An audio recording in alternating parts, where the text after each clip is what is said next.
ઘણીવાર એવું થાય છે ને કે માર્કેટમાં કોઈ સારું શાક મળતું જ નથી હોતું અને તે સમયે આપણે વિચારતા હોઈએ કે આજે હું શું શાક બનાવું, તો તે સમયે તમે આ રીતે મગનું શાક બનાવી શકો છો. આ શાક બનાવવું ઘણું ઇઝી છે, હેલ્ધી પણ છે અને તે બનાવતા વાર પણ નહીં લાગે અને ઘરના બધા જ લોકોને તે પસંદ આવશે. અને આ શાકની જોડે જો તમે મીઠું લીંબુ નાખેલી ડુંગળી, છાશ અને રોટલી અથવા તો ભાખરીનો ઉપયોગ કરશો ને તો તમને જમવાની બહુ જ મજા પડશે. તો ચાલો જોઈએ આ મગનું શાક કેવી રીતે બનાવાય છે. હું છું મમતા ભટ્ટ અને મારી ચેનલમાં તમારું ઘણું સ્વાગત છે. તો આજે મેં મગનું શાક બનાવવા માટે 1 કપ મગ લીધા છે અને સૌથી પહેલાં આપણે મગને સારી રીતે ધોઈ લઈશું. એટલે જો તેની ઉપર માટી કે કોઈ પણ પ્રકારની ગંદકી હોય ને તો તે દૂર થઈ જાય. જો પરફેક્ટ મેઝરમેન્ટથી આપણે પાણી એડ કરીએ ને તો મગ સારી રીતે બફાઈ પણ જશે અને તે છૂટા પણ રહેશે. તો મેં 1 કપ મગ લીધા છે તો તેમાં આપણે 1.5 કપ પાણી એડ કરીશું. 1 ટીસ્પૂન જેટલું તેમાં મીઠું એડ કરીશું અને 1/2 ટીસ્પૂન જેટલી હળદર એડ કરી તેને સારી રીતે મિક્સ કરી લઈશું. અને કુકરમાં 2 વિસલ આવે ને ત્યાં સુધી આપણે તેને બાફી લઈશું. અને 2 વિસલ વાગે તે પછી કુકરને આપણે ઠંડુ થવા દઈશું અને એકદમ ઠંડુ થાય તે પછી જ આપણે તેને ખોલીશું. તમે જોઈ શકો છો મગ એકદમ સરસ ખુલ્લા રહ્યા છે, એકબીજાથી બિલકુલ ચોટ્યા નથી અને નીચે દાઝ્યા પણ નથી. તો હવે આપણે એકવાર ચેક પણ કરી લઈએ કે તે સારી રીતે બફાયા તો છે ને. અને તે ચેક કરવા માટે આ રીતે મગ હાથમાં લઈ અને દબાવીને જોઈશું તો મગ એકદમ સરસ રીતે દબાઈ રહ્યો છે, એટલે કે મગ સરસ રીતે બફાઈ ગયા છે.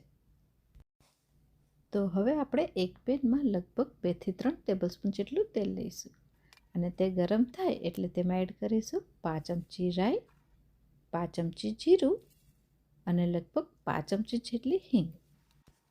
તેમાં 10 થી 12 મીઠા લીમડાના પાન એડ કરી બધી વસ્તુને આપણે એકવાર મિક્સ કરી લઈશું એટલે તે નીચેથી દાજી ના જાય. તેમાં 1 ચમચી જેટલી લસણની પેસ્ટ અને 1 ચમચી જેટલું ક્રશ કરેલું આદું એડ કરી આ બંને વસ્તુને સારી રીતે મિક્સ કરી અને લગભગ 1 મિનિટ સુધી તેને સાતળી લઈશું. તે પછી તેમાં 1 કપ જેટલી ઝીણી સમારેલી ડુંગળી એડ કરી અને તેને સારી રીતે મિક્સ કરી અને સાતળીશું.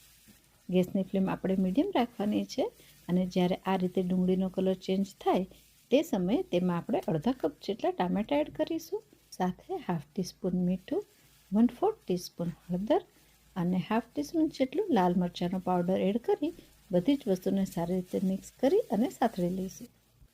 બધી જ વસ્તુ સારી રીતે બફાઈ જાય અને એકબીજા સાથે મિક્સ થઈ જાય તે માટે તેને ઢાંકણ વડે ઢાંકી અને લગભગ 4-5 મિનિટ સુધી બફાવા દઈશું. અને 4 થી 5 મિનિટ પછી તમે જોશો ને તો બધી જ વસ્તુ એકદમ સરસ રીતે બફાઈ ગઈ હશે અને મસાલા પણ સારી રીતે એકબીજા સાથે મિક્સ થઈ ગયા હશે. તે સમયે આપણે જે મગ બાફીને તૈયાર કર્યા હતા ને તે તેમાં એડ કરી દઈશું. તે પછી તેમાં 1/2 ટીસ્પૂન ધાણા જીરું અને 1/4 ટીસ્પૂન ગરમ મસાલો એડ કરીશું.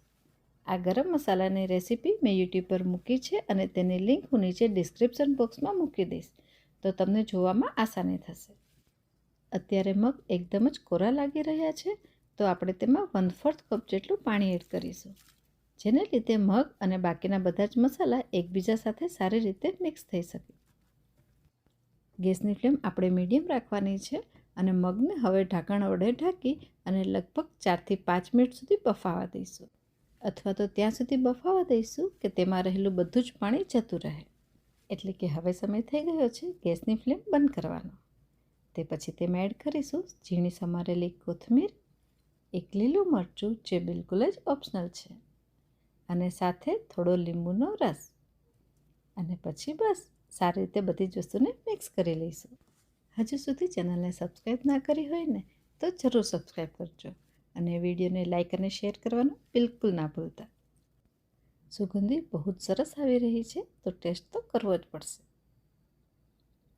તો તમે પણ આ રીતે છૂટા મગનું શાક જરૂર ટ્રાય કરજો અને તમારા અનુભવ નીચે કોમેન્ટ બોક્સમાં મારી સાથે શેર કરવાનું બિલકુલ ના ભૂલતા. આ રીતે બનાવેલા છૂટા મગના શાકને તમે રોટલી, ભાખરી, પરોઠા, પૂરી કોઈની પણ સાથે સર્વ કરી શકો છો અને દરેકની સાથે આ શાક ઘણું જ ટેસ્ટી લાગતું હોય છે. છેલ્લે મગને એક સર્વિંગ બોલમાં લઈ લઈશું અને કોથમીરથી ગાર્નિશ કરીશું.